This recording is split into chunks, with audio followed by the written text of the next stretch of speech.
Hello' everyone, কি খবৰ? আশা কৰোঁ সকলোৱে ভালে আছে। এতিয়া লগৰজনীৰ ঘৰলৈ যাব ওলাইছোঁ, যিহেতু তাইৰ বিয়া।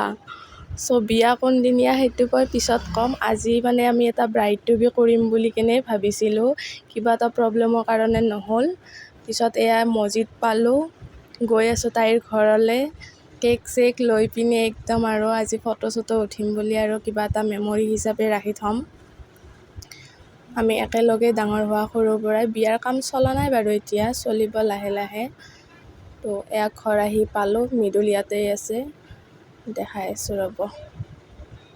এয়া মৃদুল ৰখি আছে, আন্ধাৰত দেখা চেখা নাপায়, ইমান আন্ধাৰ।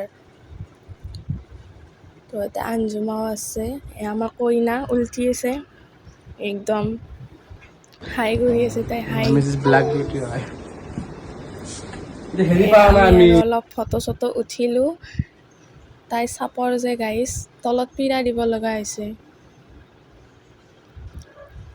এয়া কেক চেক কাটি মেলি আৰু আমি একেলগে অলপমান ফূৰ্তিও কৰিলোঁ। অলপ বেয়াও লাগিছে, ভালো লাগি আছে। লগৰ ছোৱালীৰ বিয়া হ'লে ভালো লাগে বাৰু।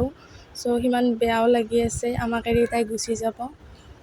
দুখনমান ফটো আৰু কেপচাৰ কৰি ৰাখিলোঁ। আশা কৰোঁ আপোনালোকে ভাল পাব।